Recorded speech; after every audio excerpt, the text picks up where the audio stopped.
오늘은 그리스도인의 사회운동 참여와 연합에 대한 지침이라는 제목으로 특강을 준비했는데요. 우리 교회가 다음 주에 이제 또 거룩한 방파제 집회가 있어서 가능하신 분들은 우리가 또 나아가려고 해요. 근데 지난번에 사실은 이슈가 조금 있었어요. 내부에서 진행하시는 분들 사이에서 신학적 이견이 있어서 가지고 이런 집회를 참여하면 된다 안 된다라고 하는 입장이 갈렸는데 중요한 건 뭐냐면 열심히 차별금지법 반대해 주시는 훌륭한 목사님들이 많이 계시는데 그 안에 모든 분들이 신학적으로 좀 분별력이 있고 신학적 기준이 명확한 분들만 계시지는 않아요. 그래서 신학적인 명확함을 가지고 우리가 어떤 집회에는 참여해도 되고 어디에는 가면 안 된다라고 하는 기준을 세울 필요가 있습니다. 그래서 우리가 어떤 상황에는 가능하고 어떤 상황에는 불가능한가 이걸 오늘 한번 보려고 해요. 제가 오늘 이 강의를 준비하면서 메인 텍스트로 삼은 건 사실 프란시스 셰퍼입니다. 저한테 가장 존경하는 신학자 3명이 있다면 누구라고 뭐 물으신다면은 저는 바로 아마 얘기할 수 있는 게 저는 먼저는 누굴 것 같으세요? 너무 잘하시죠. 바빙크를 말할 거예요. 왜냐하면 바빙크는 다른 것보다 신학적 엄밀성과 탄탄함이 저한테는 가장 큰 존경심을 불러일으키는 사람이었어요. 그래서 바빙크를 가장 먼저 말하겠고 두 번째는 저는 아브라함 카이퍼를 말할 겁니다. 아브라함 카이퍼는 바빙크만큼이나 신학적 엄밀성이 대단한 사람은 아니었습니다. 카이퍼의 모든 게 뛰어나죠. 뛰어난데 모든 게 옳지는 않아요. 왜냐하면 카이퍼는 이전에 없었던 형식, 어떻게 보면은 없었던 건 아니지만 각광받지 못했던 일반 은총의 영역을 확장시키면서 우리가 갖고 있는 신학을 다양한 삶의 영역에 적용을 시킨 사람이에요. 그러다 보니까 많은 부분에 적용을 시키는 선구자는 모든 부분에서 완벽할 수는 없습니다. 그래서 우리가 그분의 그 장점을 잘 배우기 위해서 아브라함 카이퍼가 그 학문적인 엄밀성과 탄탄함이 와 대단하다. 그래서 저는 그 신카이빈주의의 유산을 우리가 잘 계승해야 된다. 영역 주권의 회복을 우리가 다시 한번 일으켜야 된다. 이 관점으로 카이퍼를 말하는데 세 번째는 프란시스 셰퍼입니다. 제가 앞서서 말했던 바빙크, 카이퍼 같은 이 두 명의 학자보다 셰퍼는 학문성에 있어서는 비교적 떨어지는 것 같아요. 제가 말한 학문성은 약간의 논문이나 저술이나 조금 더 어려운 철학적 용어들, 체계적인 용어들 사용하는 거. 그런 측면에서는 비교적 앞선 두 명보다는 조금 떨어지는 것 같아요. 근데 제가 셰퍼에게 장점으로 보는 부분이 있어요. 그게 뭐냐면 셰퍼는 목회적으로 탁월한 사람이었어요. 쉽게 말하자면 조금 더 대중적이고 일반 성도들에게 적용하기 쉽고 변증적인 역할을 더 잘했어요. 일반적으로 그런 거예요. 우리가 바빙크한테 가서 말을 못 붙일 것 같아요. 근데 셰퍼한테 가면 우리 말 들어주고 답을 줄 것 같아요. 이런 식의 역할을 셰퍼가 하는데 저는 그게 이 시대 가운데 골고루 균형을 갖춰서 있어야 된다고 생각을 해요. 신학교에서는 바빙크와 카이퍼 같은 면이 있어야겠지만 일반 목회 현장에서는 사실상 셰퍼 같은 사람이 많이 필요합니다. 일반적인 대중적인 변증가들. 근데 이런 셰퍼라고 하는 사람이 사회운동, 이 기독교 시민운동에 대해서 어떤 견해를 가졌는가를 보면서 충분히 많이 배울 수 있겠다. 아마 이 강의는 전국 어디에도 없을 거예요. 새롭게 준비한 페이퍼여서 어디에도 없을 텐데 셰퍼의 여러 책을 정리했습니다. 그래서 우리가 어떤 상황 가운데 믿음으로 동참해도 되고 여기는 안 된다. 이 기준을 한번 보도록 할게요. 첫 번째입니다. 현대 다원주의 사회의 위기와 기독교의 딜레마예요. 오늘날 기독교회는 다원화되고 세속화된 사회 속에 있어요. 우리가 시대를 알아야 되는데 지금 시대는 과거 종교개혁 시대가 아니에요. 과거 초대교회 시대가 아니에요. 이제 과거의 그런 시대가 아니고 다원주의 시대이기 때문에 조금 더 세밀한 논의가 필요해요. 수많은 사회적, 정치적, 윤리적 문제에 직면하고 있어요. 특히 기독교적 합의가 붕괴된 그 탈기독교적 상황 속에서 사회의 불의에 저항하거나 성경적 가치를 보존하려는 다양한 사회운동이 전개될 때 지금 얘기죠. 성도들은 복잡한 실천적 딜레마에 빠지게 됩니다. 즉 하나님의 절대 주권과 성경의 권위를 인정하지 않는 비기독교적 단체나 세력과 어느 선까지 연합해서 공동의 목소리를 낼 수 있는가 이 문제예요. 이게 어렵습니다. 우리가 차별금지법 반대 운동을 하다 보면 우리가 뭐 거룩한 방파제도 마찬가지예요. 우리 교단만 오는 게 아니에요. 그리고 우리 교단만 오는 게 아니고 우리 개혁주의 신학만 가진 사람들만 오는 게 아니고 복음주의 신학권만 오는 것도 아니고 심지어 자유주의 신학 쪽에서도 옵니다. 근데 이 일에 대해서 어떤 분들은 문제를 제기하는 거예요. 어떻게 우리가 자유주의 신학자들과 손을 잡냐. 특히나 낙태 문제는 로마 카톨릭 쪽에서 굉장히 의견을 강하게 제시해요. 이런 걸 보면서 어떻게 카톨릭과 하나가 되냐 이런 의문이 제기가 되는데 그 문제에 대해서 우리가 어떻게 해야 되는가 이걸 보려고 하는 거예요. 다음이요. 20세기의 대표적인 개혁주의 사상가 변증가 프란시스 셰퍼는 이에 대해 철저히 성경적 절대 기준에 입각하면서도 책임을 회피하지 않는 균형 잡힌 실천 지침을 제공했어요. 그래서 이 글은 셰퍼의 저작들을 바탕으로 기독교인이 사회 운동에 참여할 때 지켜야 될 연합의 기준, 이게 중요합니다. 그리고 한계도 알아야 되고요. 분별해야 될 경계선을 파악할 거예요. 그리고 더 나아가 교회가 그럼 세상 가운데 뭘 해야 되냐? 그 참된 대한 공동체의 모델을 우리가 살펴보도록 하겠습니다. 자, 사회 참여 원리에서 가장 중요한 거, 이거 꼭 기억하셔야 돼요. 자, 동맹자 개념과 공동 투쟁자의 개념, 여러분 이 구별이 필요합니다. 동맹자냐 공동 투쟁자냐, 이게 핵심이에요. 동맹자, 공동 투쟁자. 세속적 이념 결탁의 위험성과 동맹자 개념의 비판 보시면은, 셰퍼는 기독교인이 사회 운동이나 정치적 참여를 단행할 때 발생하는 가장 치명한 사상적 위험을 동맹의 개념에서 찾았어요. 동맹. 그는 복음주의자들이 특정한 사회적 정치적 목표를 성취하기 위해 성경적 기반이 없는 비기독교인들과 영구적인 결사를 맺거나 사상적 전제를 공유하는 동맹자의 위치에 서는 것을 거부했습니다. 이게 핵심입니다. 비기독교인들과 영구적인 결사를 맺는 거, 사상적 전제를 공유하는 거, 우리가 차별금지법을 반대해도 유물론에 동의하면서 반대하는 거 아니에요. 공산주의에 동의하면서 반대하는 게 아니에요. 이런 전제는 명확하게 하면서 우리가 선을 그어야 된다는 거예요.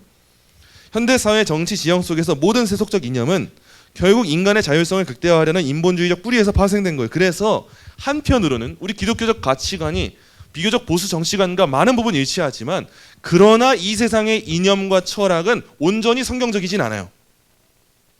우리가 비교적 차별금지법을 반대하는 국회의원들을 지지를 해줘요. 근데 그렇다고 해서 그 사람들 뚜껑 열어보잖아요. 그 사람들 안에 추악함과 더러움이 또 있습니다. 그거를 모르면서 운동하는 게 아니라는 거예요. 따라서 그리스도인이 특정 정당이냐 이념 집단과 전면적인 동맹을 맺게 되잖아요. 쉽게 말해서 우리가 그리스도인이라고 무조건 국힘만 맞아, 국힘이랑 무조건 하나 돼야 돼, 이런 식으로 간다면은 기독교는 그 집단의 이익을 대변하는 신여로 전락하거나 성경의 절대적 기준을 세속적 프레임하에 종속시키는 비극적 결과를 초래하게 돼요. 그래서 지지할 때 지지하지만 우리가 전적인 지지는 아니라는 거예요. 지금 이런 상황 가운데, 시점 가운데 그럴 수밖에 없는 지지와 무조건 거기가 다 맞아, 이건 맹신이고 종교입니다, 이런 건 우리가 따라갈 수가 없다는 거예요. 그래서 중요한 게 이거예요. 사안별 일시적 연대가 필요한데 어떤 상황이 가능한가? 공동투쟁자의 원리를 우리가 꼭 기억해야 돼요. 동맹과 공동투쟁자 나뉘어야 됩니다. 반면 셰퍼는 특정 사회적 이슈에 있어서 기독교인이 세상의 일반 집단과 외견상 동일한 목소리를 내며 일시적인 연대를 취하는 것은 가능할 뿐만 아니라 필요하다고 보았어요. 이 자세를 우리가 잘 알고 있어야 돼요. 일시적 연대 가능하고 필요해요. 그는 이 기능적이고 사안별적인 연대의 개념을 공동투쟁자라는 용어로 정의했어요. 기독교적 세계관을 공유하지 않는 자들이라 할지라도 일반 은총을 우리가 믿고 따르잖아요. 이 영역 안에서 공의와 질서를 추구할 때 그리스도인은 나란히 행동할 수 있습니다. 그래서 이번에 여러분 투표하실 때 분명 다 크리스천만 뽑으셨습니까? 아니요. 크리스천이 아니어도 뽑을 수 있어요. 오히려 크리스천이라고 하는 사람 뽑아다 큰일 나는 경우도 많아요. 크리스천이어서 다 되는 게 아니고 우리와 공의와 질서를 추구하는 방향이 일치한다? 그러면 같이 갈 수 있다는 거예요. 셰퍼가 이런 식으로 표현해요. 우리가 기독교에 기초 없이 말하는 사람들과 똑같은 말을 하고 있는 것 같이 보일 것이다. 만일 사회에 부정이 있으면 사회에 부정이 있다고 말하고, 만일 질서가 필요한 때에는 질서가 필요하다고 말한다. 이 경우에 이런 특수한 점에서는 우리가 공동투쟁자가 된다. 이렇게 보면 이제 세상을 보는 눈이 조금 더 열리게 됩니다. 특정 사안에 대해서 함께 갈 수 있는 영역은 함께 가는데 우리가 연합 수련회는 안 합니다. 연합 수련회 안 하고 연합 예배 안 합니다. 예배를 국회의원들과 안 하고 정당과 안 합니다. 왜냐하면 그건 우리 교회의 역할이 아니에요. 대신에 우리가 만약에 차별금지법을 반대하는 집회가 있다, 그 명목 안에서는 함께 하나가 될 수 있어요. 우리는 우리의 것을 내세우는 거니까. 근데 그 이상의 것까지 가는 거는 어렵다는 거예요. 쭉 이어서 볼게요. 공동투쟁의 한계선도 있어요. 그래서 존재론적인 차별성이 필요해요. 그래서 셰퍼는 이러한 일시적인 협력이 그들의 사상적 기반이나 인본주의적 세계관까지 무비판적으로 수용하는, 이건 우리가 하면 안 돼요. 종교적 존재론적 동맹으로 변질되어서는 안 된다. 선을 그어요. 그리스도인은 비기독교인과 같은 사회적 사안에 대해 목소리를 낼 때조차 그 일을 행하는 내면에 철학적, 성경적 기초가 완전히 달라요. 이걸 인지하고 있어야 돼요. 우리의 전제가 비기독교인과 다르다고요. 우리가 차별금지법을 반대하는 이유는 명확합니다. 성경의 질서를 보존하기 위해서, 하나님의 뜻을 거스르지 않기 위해서. 근데 비기독교인인데도 불구하고 차별금지법 반대하는 많은 사람들이 있어요. 왜요? 내가 피해 입지 않아야 되니까, 내 자녀 지켜야 되니까. 이거는 내면의 동기가 다르다는 거예요. 그걸 우리가 알고 있어야 돼요. 그래서 셰퍼가 이렇게 말을 해요. 그러나 우리가 비그리스도인의 기초에 세워진 어떤 집단에 있든지 우리 스스로 동맹해서는 안 돼. 이건 동맹은 아니라는 거예요. 주 예수 그리스도의 교회는 어느 집단과도 같지 않은 전적으로 다른 모임이다. 교회는 교회고 세상은 세상이고 각 영역마다 고유한 주권이 있다는 거예요. 영역 주권 개념이에요. 예컨대 인간 생명의 존엄성을 지키기 위해 낙태 반대 운동을 할 때 그리스도인은 가톨릭 교도나 정통파 유대교인 심지어 종교가 없는 일반 의사들과도 낙태 저지라고 하는 목적을 위해서는 공동투쟁자 될 수 있어요. 입법운동 할 수 있어요. 그런데 이 연합의 자리에서 그리스도인은 자신이 태아를 보호하려는 이유가 인본주의적 공리주의나 단순한 사회적 유익 때문이 아니라 태아가 하나님의 형상으로 지음받은 존엄한 인격이기 때문이라는 성경적 명분은 드러내야 돼. 이게 우리 역할입니다. 반대는 같이 해요. 근데 우리의 명분은 드러내요. 우리는 이 이유 때문입니다. 우린 이래서 왔습니다. 우린 이런 가치 때문에 움직입니다. 말하는 거예요. 그래서 성도들은 공적 광장에서의 외침이 일시적인 공동투쟁이지 동맹이 아니라는 사실을 결코 잊어서는 안 된다는 세계관적 각성을 유지해야 돼요. 그래서 방파제에 가시면 제가 초청한 연사들이 아니기 때문에 이상한 소리 하는 분들 종종 계십니다. 종종 계시고 막 갑자기 하나님의 계시를 받았다거나 이상한 분들이 계시는데 우리는 그거에 동의하지 않는데 대신 교회로서 차별금지법안이라고 하는 중요한 법안은 반대한다는 그 목적, 그 안에서 동맹하지 않되 공동투쟁자가 되어서 서는 거예요. 이런 목적을 갖고 가면은 실망을 안 해요. 실망을 안 하고 이런 목적을 갖고 가면 괜한 분열이 안 생깁니다. 이런 분열을 해야 될 때가 있고 분열하면 안 될 때가 있어요. 지금은 대통령이 대놓고 123대 이 정부의 이 과제를 내놨어요. 발표를 했어요. 우린 이 정부는 이렇게 하겠습니다. 근데 그 내용 안에 나오는 것이 낙태와 이 차별금지법 문제를 나라가 조장하고 분위기를 만들고 모니터링 하겠다는 내용이 포함이 되어 있어요. 국정과제에 대놓고 나와 있단 말이에요. 지금 어떤 국회의원들이 입법 발의한 그런 정도의 수준이 아니라 대통령과 정부가 대놓고 말한 거예요. 우리는 이런 식의 일을 하겠습니다. 그리고 해외 유명 차별금지법이 통과된 그 사례를 찾아봐서 파악해서 우리나라도 속히 그 일을 하겠습니다. 여성들 낙태할 수 있는 권리를 보장하겠습니다. 국정과제로 정부가 내놓았는데 이런 상황 가운데 교회가 그것에 대해서 비판하지 못한다? 그거는 교회의 역할을 감당하지 못하는 거예요. 아닌 건 아닌 거고 우리가 목소리 내야 되는 건 내는 거예요. 지금 당장 우리가 교회가 이재명 정부에 대해 비판한다고 해서 무조건 국민의힘 지지하는 게 아닙니다. 국민의힘 안에서 똥볼 차는 거 많습니다. 안에서 지들끼리 잘났다고 싸우고 분열하는 거 많아요. 오합지졸들의 모임이에요. 제가 이번에 이루어진 이 선거 문제도 보니까 반대 상황이었으면 어떻게 됐을까 생각을 해봤어요. 만약에 윤석열 대통령 정권 가운데 이런 일이 이루어졌어요. 그러면 윤석열 대통령 바로 탄핵됐을 거예요. 민주당 안에서는 집결이 너무 빠르게 잘 되고 하나의 목적을 향해서 움직였을 거예요. 일 처리를 정말 잘해요. 인재들이에요. 근데 이번에 국민의힘 보세요. 말도 못해요. 자기 자리 뺏길까 봐. 자기 자리 내려놔야 될까 봐. 혹시나 표심 잃을까 봐. 혹시나 음모론자로 찍힐까 봐. 아무 말도 못하는데 와 진짜 이렇게 바보들밖에 없나. 이 생각이 드는 거예요. 그래서 우리는 항상 기억하고 선을 지켜야 돼요. 우리가 가정과 성과 생명이라고 하는 목적 안에서는 보수적 색깔을 냅니다. 근데 모든 보수 정당이 기독교와 동일하다고 하는 착각을 가져서는 안 돼요. 왜냐하면 그 안에서도 안 좋은 이야기 많이 나올 수 있어요. 과거에 대표적으로 진보 정권에 있다가 진보 쪽에 있다가 보수 쪽으로 전향을 했던 한 의원이 있었어요. 부산 쪽에서 활동 많이 했습니다. 여자분인데 머리도 밀고요. 활동 많이 했어요. 그때 온 기독교계가 그분을 밀어줬습니다. 왜냐하면 차별금지법 반대 목소리를 내고 막 정당을 만들지 않나? 보수권에 있는 유능한 지도자들 뭐 교수님들이랑 함께 합작하면서 보수주의에 같이 책도 내고 그랬던 분인데 얼마 지나니까 다시 민주당 돌아갔어요. 이게 한국 정치의 현 주소예요. 국민의힘 의원이었어도 어느 순간 민주당에서 표 주고 힘준다고 하면 가버리는 사람 많습니다. 민주당 의원이었어도 어느 순간 국힘으로 와버리는 사람도 많아요. 그러나 우리가 주의해야 될 거는 그럼에도 불구하고 정당의 핵심되는 정책의 뿌리에 기반이 있기 때문에 그걸 경계하고 유의하되 우리가 한 사람을 너무 신뢰하는 거 그런 거는 빠져서는 안 된다는 거예요. 그래서 우리가 3번에 봐야 돼요.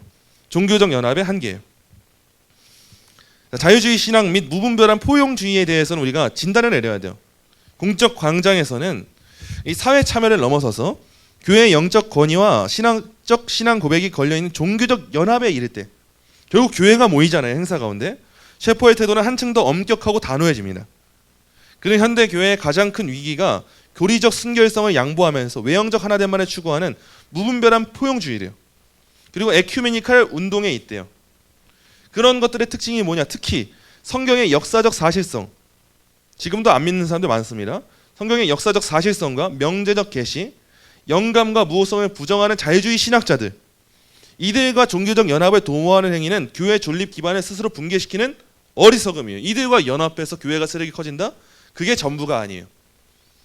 지금도 이제 우리 교단이 아니라 자유주의 교단이에요. 타 교단에서 유신 진화론을 이단으로 규정을 했어요. 그랬더니만 또 뒤집어진 거예요. 어떻게 요즘 시대의 진화론을 이단이라고 할 수가 있느냐. 근데 이거보다 더 무서운 게 뭔지 아세요? 보수 교단에서 이단이라고 규정 못한다는 거예요. 또 특히나 신학적으로 작용화된 사람들이 유학 갔다 오고 뭐 하면서 많은 부분 신학교에서의 자리를 차지했어요. 교단 내에 중책을 맡게 됐어요. 그런 거 말 못해요. 차별금지법도 시원하게 말 못해요. 이런 시대가 되었기 때문에 교회 연합운동에서 과연 우리가 이제는 성경의 역사적 사실성을 믿는 사람들이 모일 수 있는가 의구심이 들어요. 교회의 존립 기반을 스스로 붕괴시키는 이 일들을 우리가 할 수도 있지 않을까. 여기에 대해서는 우리가 깨어 있어서 우리가 적어도 자유주의 신학과는 안 된다. 이 가치를 교회 안에서는 가지고 있어야 된다는 거예요. 그래서 셰퍼는 하나님의 절대적 진리를 타락한 인간 이성 아래 판단 아래 종속시키는 자유주의 신학의 사상적 본질을 날카롭게 간파하고 고발했어요. 근데 요즘 시대는 다 이걸로 모이는 것 같아요. 무분별한 포용주의, 그냥 세력만 커지면 되고. 에큐메니칼 운동, 에큐메니칼 운동도 할 말이 너무 많습니다. 요즘에 특히나 우리 과거에는 WCC로 되는 문제였어요. WCC는 누가 봐도 이젠 종교다원주의니까 다 이제 말할 필요도 없어요. 근데 요즘 더 변질되고 더 다양하고 포용적인 많은 운동이 많이 나와요. 뭐 WEA 신복음주의라든지 로잔 대회라든지 선교 대회라고 하는 이름으로 모이는 명목적인 좋은 가치를 가지고 나오는 단체들이 많이 있습니다. 근데 무서운 점이 뭐냐? 아직은 드러나지 않아요. 아직은 드러나지 않는데 그 선언문 내용 하나하나를 보면은 저는 이미 길이 열리고 있다라고 하는 생각이 들어요. 지금 저는 개인적으로는 WA 로잔대에 반대합니다. 왜냐하면 결국 에큐메니컬화 될 것 같아요. 지금 당장 뭐 서울에서 선언문 발표한 게 아니라고 해도 서울에서 발표하기 이전에 뭐 남아공과 다른 데에서 발표된 선언문을 보면은 이미 그 운동의 색채가 보여요. 선교라고 하는 명목으로 모였다가 점점 폭넓어지는 구원관이 전파가 돼요. 언제 그랬었냐? WCC가 그랬어요. WCC는 암스테르담 자유주의 신학과는 정말 거리가 먼 자유대학교, 카이퍼가 세운 대학교, 그런 화란 개혁주의가 있는 그곳에서 열렸던 총회가 WCC예요. 처음엔 좋은 선교적 명목하에 우리가 함께 모이자, 선교하자, 하나님의 선교를 퍼뜨리자 라고 모였는데 시간 지나니까 그 좁은 문이 열렸던 게 확장돼서 예수가 아니라 다른 길에도 구원이 있다라고 말하는 단체가 됐어요. 마찬가지로 지금 저는 WA 로잔대의 문제도 그렇게 흘러갈 것 같아서 너무 두려운데 핵심이 뭐냐? 이러면 또 갈라치기 한다 그래요. 우리나라에서 가장 큰 대형 교회라고 할 수 있는 교단에 대표되는 교회라고 할 수 있는 그 교회들이 그 운동을 벌이고 있으니까 그 교회들로부터 돈 받고 강사로 초청받은 교수님들 한마디 못해요. 그 교회로부터 파송받고 세워진 목회자들 한마디 못합니다. 그래서 옹호하는 사람들 잘 보잖아요. 언젠가 한번 그 교회 부교역자였어요. 유명한 목사님인 거 상관없습니다. 차별금지법 반대하고 자유주의 반대하는 거 상관없어요. 그 교회 출신 목사님들 반대하는 경우를 보지 못했어요. 과거에 셰퍼, 여러분 흥미로운 부분이에요. 셰퍼는 로잔 운동에 참여했던 사람입니다. 로잔대에 참여했던 사람이에요. 근데 왜냐? 그때 로잔 이러지 않았어요. 근데 지금도 사람들은 셰퍼가 로잔 하지 않았냐라고 해서 우리한테 왜 너네는 로잔에 반대해? 라고 하는데 그때 로잔과 지금 로잔이 다르다니까요. 이걸 이해하지 못해요. 그리고 이렇게 말하면 왜 갈라치기 하냐? 너 잠실 갈 거냐? 청와대 갈 거냐? 이거랑 똑같은 거예요. 지금도 갈라치기하고 갈라치기하고 그래서 결국 뭐 하냐? 우리 거 놓쳐버리고 진짜 해야 될 걸 못하는 거예요. 셰퍼가 지금 그걸 지적하는 거예요. 우리가 다양한 교회 연합을 해요. 그냥 시민사회 운동이 아니라 교회 연합을 할 때 적어도 자유주의는 안 된다는 거예요. 적어도 자유주의는 안 돼. 우리가 복음주의권에서 이단이라고 하지 않는 선 안에서는 교제가 가능해요. 근데 자유주의만큼은 안 돼요. 어떻게 우리가 유신진화론을 받아들여요? 유신진화론을 받아들인다는 것은 아담 이전에 인류가 있었다는 걸 말합니다. 아담 이전에 인류가 있었다는 것은 하나님의 창조를 말하든 안 말하든 창세기 1장의 역사성이 부정되는 걸 말해요. 창세기 1장의 역사성이 부정된다는 것은 성경의 진리를 왜곡시키고 성경을 영감과 무호한 그 책으로 인정하지 않는다는 거 말이에요. 그럼 성경을 성경대로 온전히 믿지 않는데 우리가 이후에 나오는 하나님, 인간, 예수님, 구원 뭔 말을 해요? 이거는 상식이에요. 근데 이렇게 말하면 요즘엔 이제 꼴통이다. 이 소리 듣는 거예요. 그럼 꼴통 할게요. 꼴통하고 성경을 믿는 신앙을 지키면 꼴통해야죠. 뭐가 중요해요? 그거 하나도 안 중요합니다. 우리가 예수 믿고 구원받고 천국 가고 하나님 나라 누리는 게 중요하지, 세상에서 많은 지위 누리고 교수 되고 뭐하고 잘 먹고 잘 살고 하나도 안 중요해요. 세상에서 길어도 100년인데 영원한 하나님 나라를 위해서 살아야지, 우리가 그렇게 양심 팔아넘기는 그런 사람 되면 안 되잖아요. 우리가 돈이 없지 가오가 없습니까? 네, 우리는 그래도 신앙의 가오는 있잖아요. 셰퍼도 지금 그걸 말하고 있는 거예요. 자, 이어지는 내용이에요. 신학적 타협과 영적 배교에 대한 성경적 준엄함이에요. 셰퍼는 진리를 타협한 종교적 연합을 단순한 신학적 성향의 차이로 보지 않고 성경이 선지자들을 통해 끊임없이 경고했던 영적 간음이자 배교의 행위로 무겁게 규정해요. 그래서 그는 구약 성경의 말씀을 인용하면서 이렇게 단호하게 말했어요. 배교는 그대로 배교로 불려야 한다. 더도 말고 이것은 영적 간음이다. 그냥 오늘날 한국교회를 볼 때 이 말 붙이면 딱 맞는 것 같아요. 배교는 배교예요. 배교는 배교고, 지금 이 지경이 됐는데도 한국교회가 아무 말도 못한다? 배교예요. 그건 영적 간음이에요. 적어도 지금 이 시대에 목회자들은 깨어나야 돼요. 목사님들이 안 깨어나고 두려워해가지고 아무 말도 못하고, 아니 적어도 100번 양보해요. 100번 양보해서 차별금지법은 말해야 되는 거 아니에요? 다른 거 말할 필요도 없고, 저 그냥 다른 거 필요 없어요. 다 버려요. 그냥 버려요. 차별금지법은 말해야 되는 거 아니에요? 제가 많은 거 하자는 거 아니에요. 차별금지법, 낙태죄 폐지 문제, 이거는 말해야 되는 거 아니에요? 다른 거 바라지도 않아요. 국가보안법 폐지 바라지도 않을게요. 적어도 생명과 가정에 관한 부분, 이거는 외쳐야죠. 다른 사람도 아니고 목사님들인데. 근데 말 못합니다. 전 이거는 배교라고 봐요. 하나님을 두려워하는 게 아니라 사람을 두려워하는 거라고 봐요. 오히려 요즘 시대는 성도들이 더 깨어난 것 같아요. 반대가 됐어요. 과거에는 그 목사님들을 보면서 성도들이 따라갔다, 이제 반대인 것 같아요. 성도들을 보면서 목사님들이 따라가야 되는 것 같아요. 우리 의정부 지역 심각합니다. 허구한 날 하는 말 이거예요. 나는 우파도 좌파도 아니고 예수파다. 잘 보세요. 예수파다. 예수파면은 차별금지법 반대해야 돼요. 우파 좌파 말하자는 게 아니라 성경대로 가면 뭘 해야 되냐는 거예요.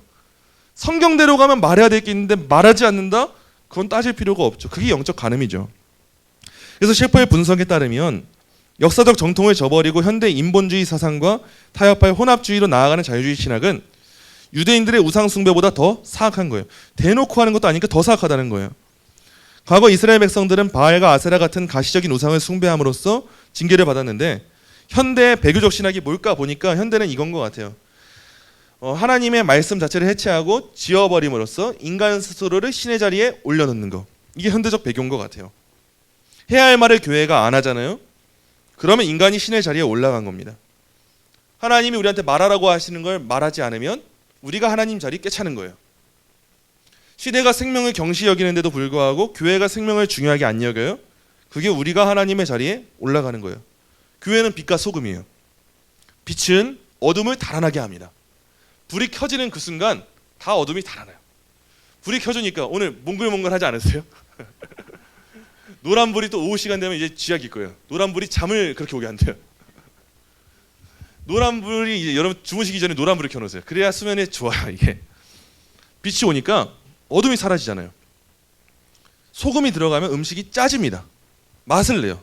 근데 왜 우리나라엔 교회가 그렇게 많은데 어둠이 안 달아나고 왜 맛이 안 날까요?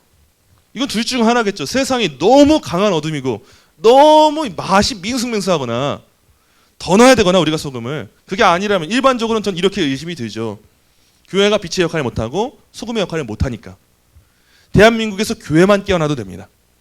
다른 국민들이 깨어나는 거 저 바라지도 않고, 우리나라 국민성은 과거 조선시대부터 그렇게 좋은 나라는 아니었어요. 너무 과포장돼서 그래요. 우리나라는 지극히 개인주의적이고 항상 약탈의 역사가 있었잖아요. 침략당하고. 그러니까 내 거 지키기가 바쁜 게 우리나라 역사예요. 어쩔 수가 없어요. 우리가 근성이 우리나라가 원래 가난한 나라인 건 맞아요. 부르주아가 아니고. 근데 그렇기 때문에 우리가 내 거 지키는데 열심을 다하는데, 적어도 성도들은 내 거 지키는 게 아니라 하나님 나라를 위해서 사는 게 목적이 돼야 되잖아요. 교회만 살아나도 우리나라 살아나요. 교회가 살아나는 거. 그래서 우리가 이 일을 위해서 나아가야 된다는 거예요. 3-3입니다. 복음의 유일성 수호와 교회의 각연적 거룩함 사수예요. 따라서 성경적 기독교인은 진리의 절대성을 포기하는 이단 사상이나 복음의 핵심을 왜곡하는 신학적 세력과는 결코 영적인 동맹 못 맺습니다. 동맹. 예배적 연합 어려워요. 이단이랑 같이 하는 건 아니에요. 사회운동의 극대화를 위해서 종교적 장벽을 허물고 하나가 되자는 세상의 제안은 교회의 생명력을 앗아가는 유혹에 불과합니다. 그래서 항상 정권이 바뀌면 목사님, 스님, 신부님 모여가지고 손잡고 화합합시다 사진 찍잖아요. 저 그거 좋게 안 보여요.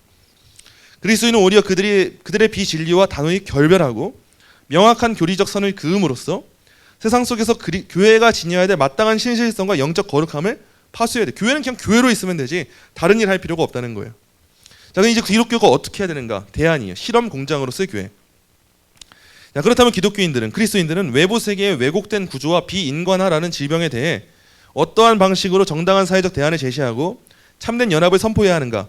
셰퍼는 교회가 세상을 향해 거대한 신학적 담론이나 말뿐인 구호를 외치기 이전에 신앙 공동체 내부에서 먼저 성경적 진리가 삶의 현장에서 어떻게 작동하는지 가시적으로 증명해내야 된다고 역설을 합니다.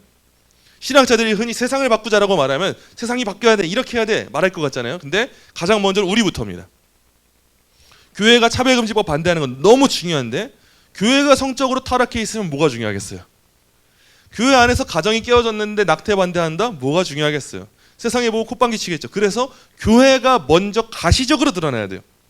보여지기 위해서 하자는 게 아니라 우리가 그렇게 살면 돼요. 우리가 사랑의 공동체고 진짜 동성애자들을 혐오하지 않고 받아들이잖아요.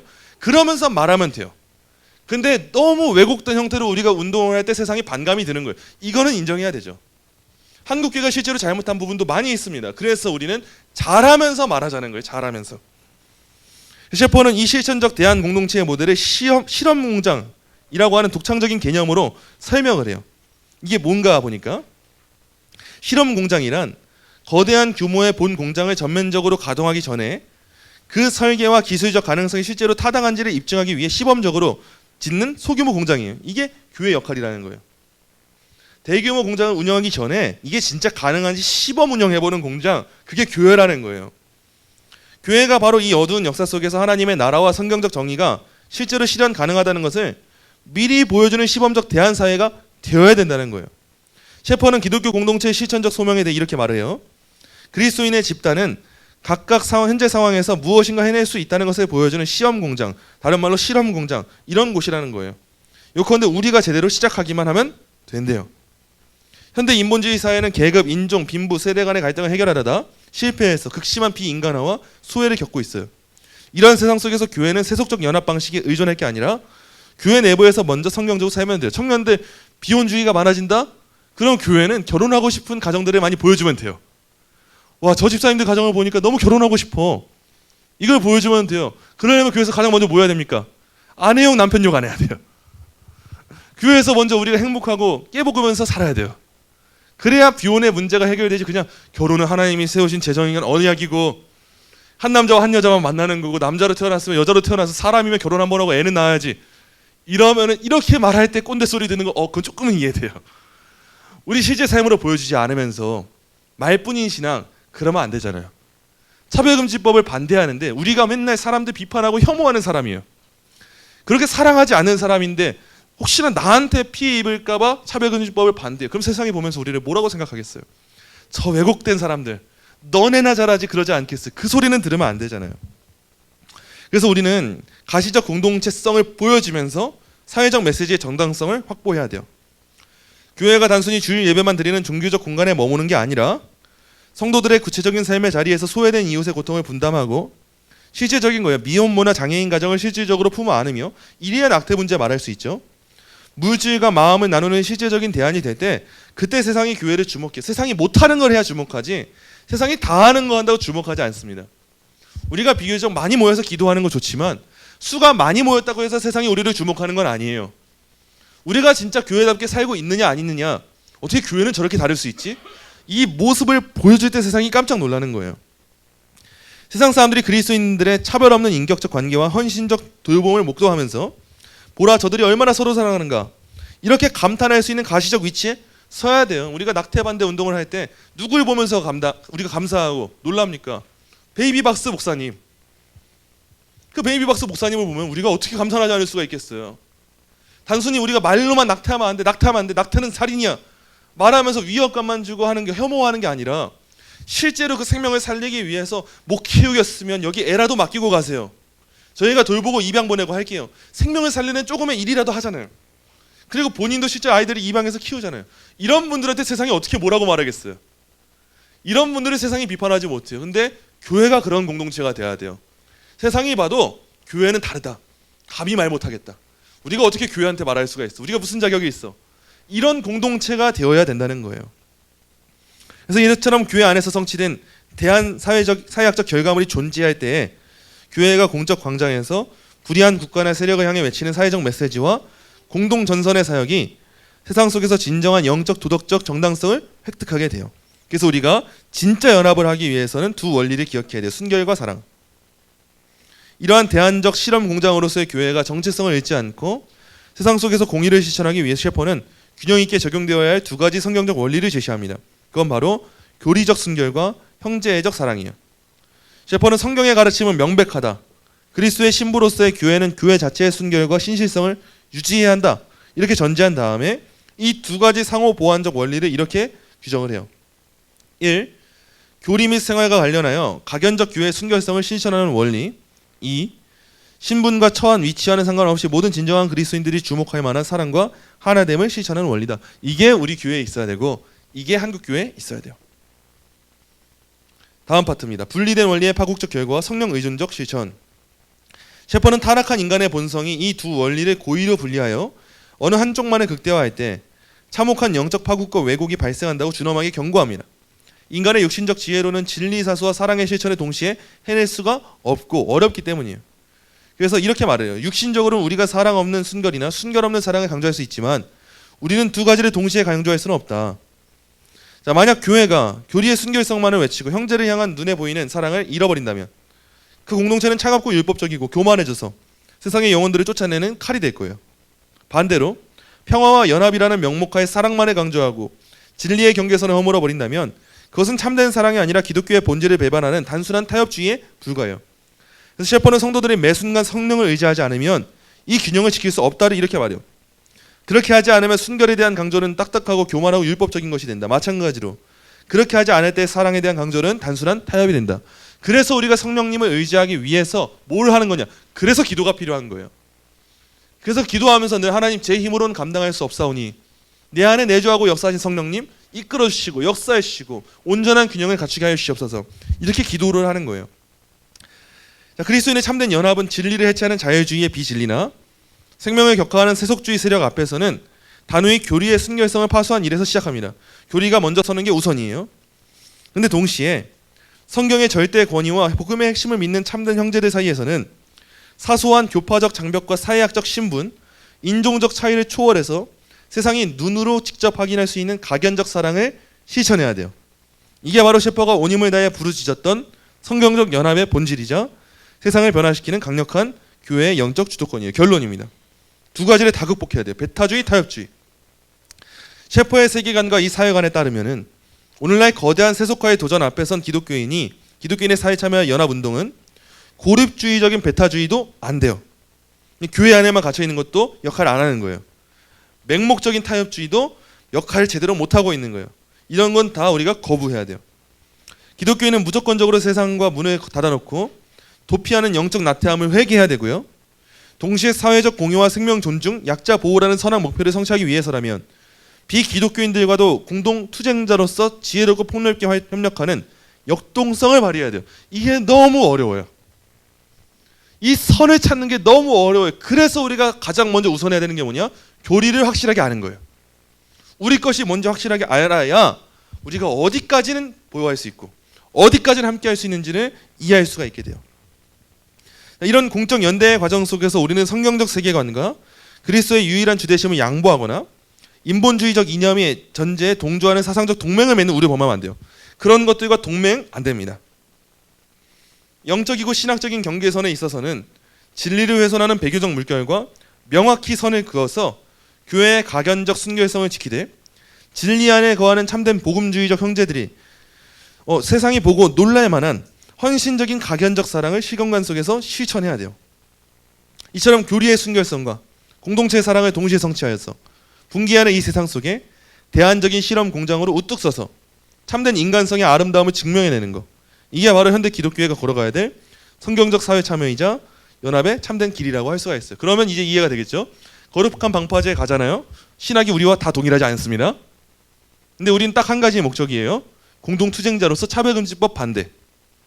우리는 교회의 이름으로, 교회의 목소리로 차별금지법 반대라고 하는 기도를 위해서 그 자리에 참여하고 우리의 목소리를 내는 것뿐이지 신학적으로 동맹하지 않습니다. 동맹하면 큰일 많이 생길 거예요. 앞으로 한국 교회는 더 많이 분열될 거예요. 지금 차별금지법 문제 똘똘 뭉치지만 똘똘 뭉치지도 못하죠. 전 지금 우리나라 보수 정당과 우리 한국 교회 모습이 똑같다 생각해요. 뭉쳐도 모자랄 때 뭉치지 못하고 분열하는 목소리만 나와요. 실력이 없는 거예요. 그거는 상황과 때를 보고 판단해야죠. 지금은 열심히 목소리를 내고 뭉치고 중요한 문제를 막아서야 되는데 그걸 못하고 분열시키고 분란시키는 자, 전 그들이 또한 이곳에 위장 침투한 사람들처럼 보여요. 자기 이익을 챙기려고 자기 유익을 챙기려는 사람들처럼 보여요. 우선 한국 교회는 지금 막을 거 막아야 돼요. 차별금지법, 낙태죄 이 문제 명확하게 입장을 보여야 돼요. 이 문제가 넘어지면 우리에게 주어지는 수많은 자유들 하나하나 도미노처럼 무너질 거예요. 사실 이번 선거도 할 말이 너무 많아요. 금요일 때는 많이 했어요. 금요일 때는 구독자 전용으로 했어요. 이번 금요일은 제가 이래도 되나 싶을 정도로 쏟아부은 것 같아요. 설교 원고의 50%밖에 설교를 못했습니다. 금요일에는 너무 많은 말을 했는데 그냥 쉽게 생각하세요. 여러분, 우리가 보수 정권이냐 진보 정권이냐 이거 생각할 필요도 없고 어찌됐든 간에 선거의 과정에서 안타까운 일들이 많이 벌어진 게 사실이에요. 이 말은 국민의 참정권이라고 하는 것을 우리한테 놓치게 만들고 침해를 만든 것이 사실이에요. 그래서 철저히 조사하고 규명해야 될 필요가 있어요. 근데 금요일 때도 말씀드렸잖아요. 우리나라 특성상 아마 선관위원장 한 명 자르고 끝날 거다. 근데 예배 끝나자마자 잘랐더라고요.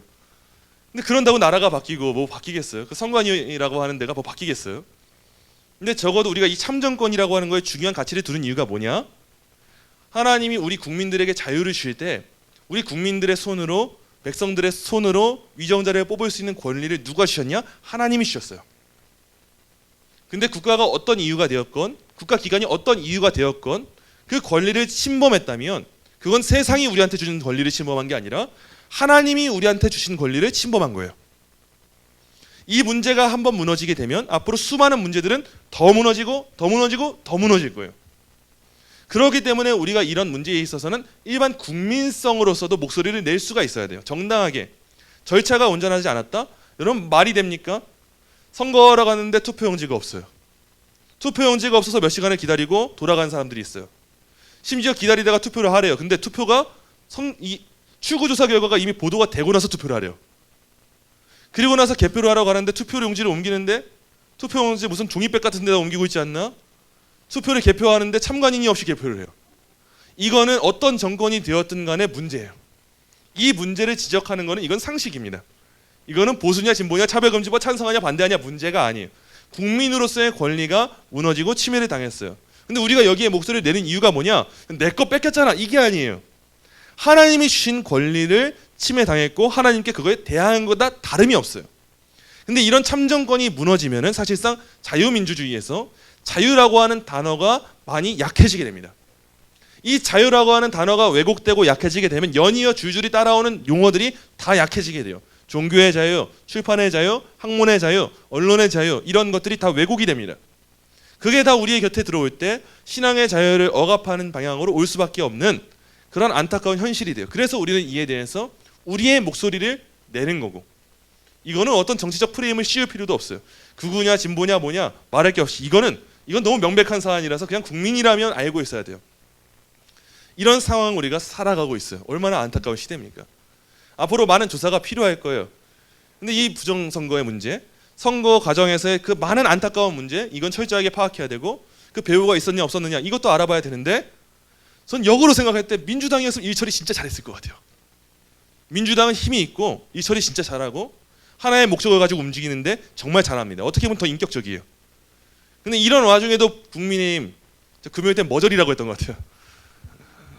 이런 와중에도 못해요 뭘. 자기 밥그릇 챙기기 바쁘고 그냥 자기 당선됐으면 뭐 장땡이고 말 못해요. 이게 우리나라의 현실 주소예요. 그래서 교회가 너무 지나치게 국민의힘을 지지하는 거 이건 위험 요소가 많습니다. 우린 그냥 우리가 해야 될 상황에 따라서 법안에 따라서 지지해야 할 정당을 지지하고 투표하고 하면 되는 거예요. 선거 문제 이 문제는 여러분 많이 관심 가지셔야 됩니다. 이건 그냥 국민으로서라도 가지셔야 돼요. 그리고 성도라면 더더욱 가져야 돼요. 자, 금요기도에 때도 잠깐 말씀을 드렸는데 사람들이 잘 모르는 역사적 사실이 있어요. 이승만 대통령이 하야한 것은 부정선거 때문에 하야했다. 맞아요. 부분적으로. 근데 학교에서는 그래서 이승만 대통령을 부정적으로만 말해요. 근데 더 정확하게 엄밀하게 봐야 돼요. 이승만 대통령의 하야 이유는 부정선거 때문인데 부통령 부정선거 때문에 하야한 거예요. 이승만 대통령의 정권이 위태위태할 것 같아서 이승만 대통령의 정당이 이승만 대통령이 이 부통령을 뽑는 그 시점에 있어서 부정선거를 저질렀습니다. 이승만 대통령과 상의가 된 내용이 아니라 정당 스스로 부정선거를 저질렀어요.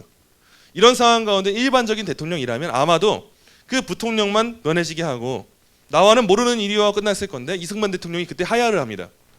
그 하야를 했던 이유가 원인이 뭐냐? 여러분 이거 역사 자료 잘 찾아보셔야 돼요.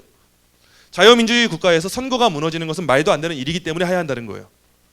부정선거는 절대 있어서는 안 된다는 거예요. 사실 부정선거 문제에 있어서 스스로 책임졌던 첫 대통령은 보수 대통령이었어요. 그 자유의 가치 때문에 뭐 이승만 대통령 뭐 공만 있겠어요? 과도 있겠죠. 사람인데 모든 대통령 다 똑같잖아요. 윤석열 대통령 뭐 다 완벽합니까? 이재명 대통령 다 완벽합니까? 잘하는 게 있고 못하는 게 있죠. 근데 그때 이승만 대통령이 하야했던 이유는 부정선거 문제가 자유민주주의의 문제에 있어서 너무 중요하기 때문이라는 거예요. 그래서 지금 우리나라를 살아가는 국민들, 성도들은 이 선거 문제 잘 찾아보셔야 됩니다. 여러분. 정확하게 어디에서 투표가 어떻게 됐더라? 어디에서 투표용지가 없었더라? 자, 근데 어떻게 이런 일이 있을 수 있었을까? 왜 참관인이 없었는가? 왜 이 문제에 대해서 계엄 때는 그렇게 말 많던 사람들이 아무 말도 안 하고 있을까? 지금 잘 보세요. 연예인들 말 쏙 들어갔어요. 계엄 때는 연예인들이 엄청 말 많이 했습니다. 커피차도 보내고 커피 선물 결제도 하고 다 했어요. 근데 이번에 말 쏙 들어가. 최근에 스타벅스 문제 우리 역사를 어떻게 이렇게 왜곡시키느냐? 자, 좋아요. 그렇게 표현할 수 있는 자유가 있어요. 인정해요. 근데 그럼 이번에 있었던 역사에 대한 문제는요? 전 이런 균형을 말하는 거예요. 다 말하자고요. 보수라고 무조건 이것만 말하고 저것 말하지 말고 이러지 않는 게 아니에요. 교회라고 차별금지법을 반대하는 사람들만 지지하자 이것도 아니에요. 진짜 균형. 그리스도인은 진리에 속하는 사람들이기 때문에 특정 정당이 아니라 말해야 될 걸 말하고 옳은 걸 말하고 공의와 진리가 흘러가게 말해야 돼요. 국민의힘 잘못한 거 비판해야 돼요. 정확하게 비판해야 돼요. 근데 대신에 우리가 역사적 사실에 있어서 확실한 건 짚고 넘어가야 된다는 거예요. 여러분 꼭 제가 앞에 말씀드렸잖아요. 바빙크, 카이퍼, 셰퍼 이 균형이 중요해요. 신학적으로 바빙크처럼 탄탄하게 정교하게 갖고 있으셔야 돼요. 두 번째 카이퍼처럼 각 삶의 영역 가운데 우리가 신앙을 펼쳐 나가야 된다는 영역 주권 신앙을 온전히 갖고 있어야 돼요. 셋째, 근데 셰퍼처럼 우리 교회 안에서의 목소리를 제대로 하는 게 제일 중요해요. 교회가 성도답게 서는 거. 그때 세상은 교회를 보면서 저 메시지에 권위가 있다. 저들은 맞는 말만 한다. 이렇게 되는 거예요. 그러니까 여러분 꼭 시대를 분별하시면서 가짜 뉴스에 노란하지 마세요. 가짜 뉴스에 노란하지 마시고 특정 정당에 노란하지 마세요. 분명 정당들은 또 허튼 짓 합니다. 역사는 늘 반복되어 왔어요. 대신 우리는 진리 안에서 해야 될 일을 하는 거예요. 교회답게 말해야 될 거 말 못하면 입이 왜 달려 있습니까? 우리가 해야 될 일을 해야 되는데 손을 주셨으면 하라고 주신 건데 이거 가지고 꿍이 있고 아무것도 못할 거면 손 왜 주셨어요? 잘라버려도 상관이 없잖아요. 그거는 귀가 있다는 건 들으라고 주신 겁니다.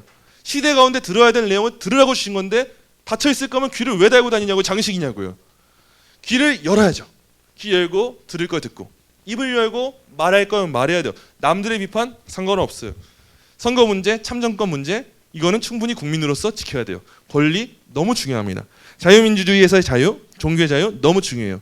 이걸 무너지고 있는 상황을 알고 있으면서 차별금지법 문제가 얼마나 악한지 알고 있으면서 말하지 않는 거, 알고 있는데도 나서지 않는 거, 그거는 오늘 셰퍼가 말한 영적 간음이지 않을까 생각이 들어요. 여러분 같이 애통하는 마음 가져주시고 시대를 향해서 깨어있는 눈을 가져주시고 또한 열심을 다해서 목소리를 내는 사람이 있다면 지지도 많이 해주세요. 뱀처럼 지혜롭게 진리 안에서 우리의 길을 가야 돼요. 여러분 이런 안목을 가지시고 시대를 위해서 같은 마음으로 우리 함께 나아갈 수 있는 우리 교회가 되면 좋을 것 같습니다.